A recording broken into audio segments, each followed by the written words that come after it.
How much time do you spend every day working on your dream? In the last 90 days, how many books have you read?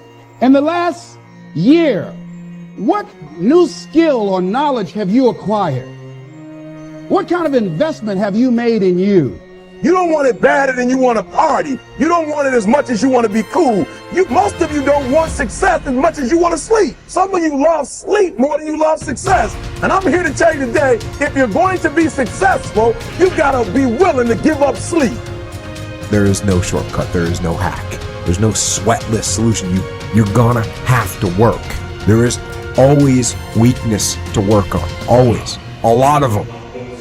Why would we allow ourselves to make easy excuses? Why would you allow that? Are you going to make today count? Because that's all you can control. And that's all that matters. It doesn't matter where you start, guys. It doesn't matter what talents you're born with. It's about where you finish. And this race isn't over. It's not over. You could still come in first in the marathon. But you gotta start today. You gotta start now. You have everything you have. Everything you need is inside you. But I realize that doesn't mean just because you don't think you're good enough, doesn't mean you can't be good. Doesn't mean you can't be great. Doesn't mean you can't carry on. But it's not going to always be like this. Your condition is not your conclusion. Nothing is impossible. So you have to decide before you leave, what's that first thing that's been impossible for you? I want you to attack it and overcome it. Because if you run from the adversity that you're going through today, you'll forever be at that level in which you're going through for the rest of your life. One day you'll look back on your life and appreciate the struggle and have nothing but gratitude for everything that happened along the way. And you come to recognize that in return, you're given the chance to earn the greatest edge of all, and one that can never be taken away. You have enough right now to change your life. You have enough right now to flip this world upside down.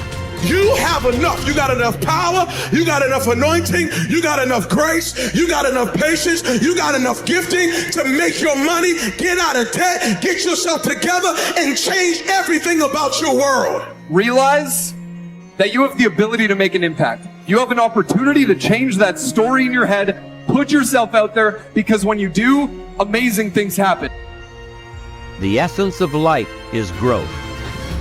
The essence of life is growth, to do the best you can. And here's what's interesting. Humans are the only life form that will do less than they possibly can.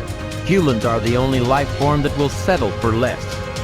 Every other life form except human beings strive to its maximum capacity. How tall will a tree grow? Approximately. As tall as it possibly can. You never heard of a tree growing half as high as it could. No, trees don't grow half. Trees send their roots down as deep as possible, stretch their limbs up as high as possible, produce every leaf possible and every fruit possible. As a matter of fact, you never heard of a human physically growing half. We keep growing until we're done. Now that's a part of life we can't control. It's genetically coded. And that's probably why we keep growing till we're done. Because we can't control that part. It's the rest of our growing that we control. The growing of our minds, the expansion of our minds, that we can control. And that's what tends to get away from us. All life forms inherently strive to their max except human beings. Now, why wouldn't human beings strive to their maximum possibility? Here's why. Because we've been given the dignity of choice. It makes us different than alligators and trees and birds. The dignity of choice makes us different than all other life forms. And here's the choice: to become part of what we could be, enough to get by, or to become all that we can be.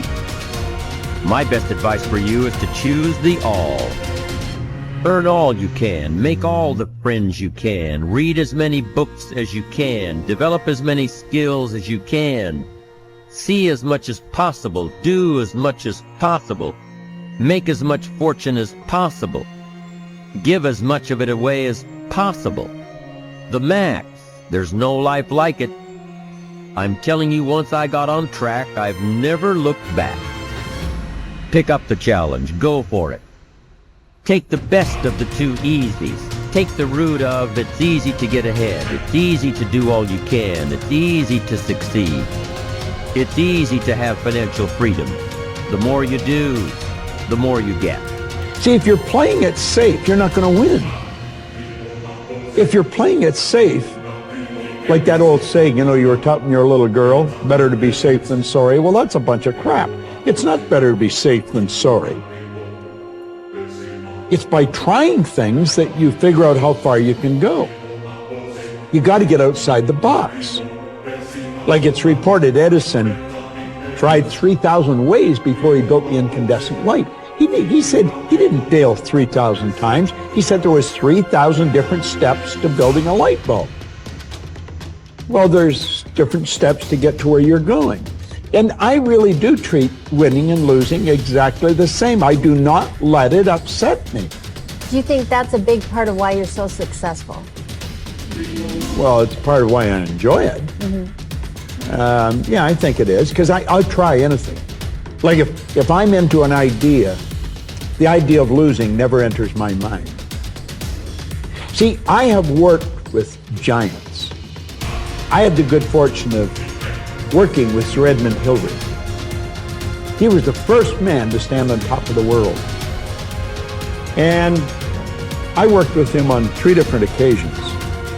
And the only difference in Ed Hillary and Bob Proctor is in his side. Now, he's gone now, but he was a big man. And he shook hands with me. His hand wrapped right around mine. I felt like a dwarf, you know. And talking to him, like it never entered his mind he wouldn't get to the top of the mountain. But he failed in 1951. He failed in 1952. It wasn't until 1953 that he got to the top of the mountain. You know, people had died for centuries trying to do that. He said, I knew if I could see it in here, I could hold it out here. Stella Mann wrote that in a book. You can see it in your head, you can hold it in your hand. And that's right. And if you're not prepared to lose, you're never going to win, because you're always playing it safe. And there's no reward in that. Dare to go forward. Winston Churchill once said, courage is rightly considered the foremost of the virtues, because upon it all others depend. Courage is the chief distinguishing characteristic of the true leader. It is almost always visible in the leader's words and actions. It is absolutely indispensable to success, happiness, and the ability to motivate other people to be the best they can be. Follow through on your vision. In a way, it is easy to develop a big vision for yourself and for the person you want to be. It is easy to commit yourself to living with complete integrity. But it requires incredible courage to follow through on your vision and on your commitments. You see, as soon as you set a high goal or standard for yourself, you will run into all kinds of difficulties and setbacks. Refuse to compromise.